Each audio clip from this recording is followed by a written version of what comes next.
Okay, మిత్రులకు నమస్తే. ఈనాడు మనం అందరి ఆధ్వర్యంలో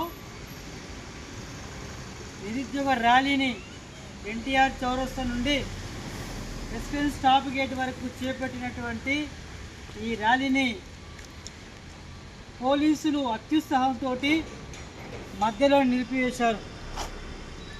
ఈ ర్యాలీ పర్మిషన్ కోసము 16వ తేదీ నాడే మీ సేవ ద్వారా రాతపూర్వకంగా డిఎస్పి గారికి, సిఐ గారికి విన్నపించడం జరిగింది.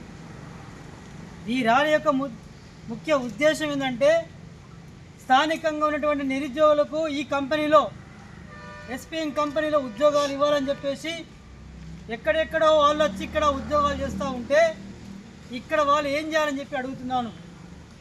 ఈ ర్యాలీ విషయంలో ఇక్కడ ఉన్నటువంటి రాజకీయ పార్టీలు, బీజేపీ కానీ, కాంగ్రెస్ కానీ, బీఆర్ఎస్ కానీ, మిగతా వామపక్ష పార్టీలు కానీ అందరూ కూడా కలిసి రావాలని చెప్తే అరెస్టు అయిపోయినాక వచ్చి సానుభూతి తెలియజేస్తున్నారు. ఇది ఎంతవరకు సరైనది కాదని చెప్పేసి నేను రాజకీయ పార్టీల మనగడకు ప్రశ్నార్థకం అని చెప్పేసి అనుకుంటున్నాను. ఎందుకు అంటే, ర్యాలీని విజయవంతం చేయాలని చెప్పేసి అన్ని రాజకీయ పార్టీలను కలిసి విజ్ఞాపన చేయడం జరిగింది. కానీ వాళ్ళ రాజకీయ ఎజెండా కాదంట. ఇక్కడ ఉద్యోగాలు ఇవ్వాలని చెప్పేసి అడగాల్సిన బాధ్యత ఈ రాజకీయ పార్టీకి లేదా అని నేను ప్రశ్నిస్తున్నాను. ఈరోజు సాంకేతిక స్కిల్ అని చెప్పేసి ఎస్పీఎం ఏదో కపటపాటను మాట్లాడుతుంది. బీహార్ వాళ్లకు, ఉత్తరప్రదేశ్ వాళ్లకు, స్థానికేతరులకు ఏ స్కిల్ పెట్టి ఉద్యోగాలు ఇస్తుందో ఈ కంపెనీలు అడుగుతున్నాను నేను.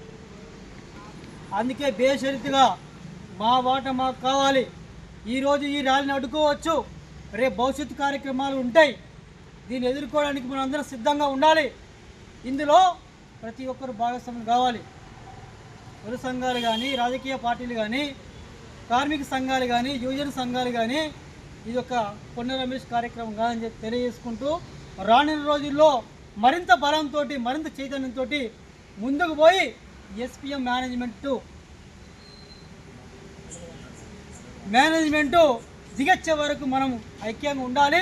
రెండోది ఏంటంటే, ఇక్కడ ఉన్నటువంటి పోలీస్ డిపార్ట్మెంట్కు రాయితీలు ఇస్తూ తీసుకుంటూ కంపెనీ నుండి ఈరోజు ఇక్కడ డిపార్ట్మెంటు నేను ఎస్పీఎంకు సెక్యూరిటీగా పనిచేస్తున్నా అడుగుతున్నాను.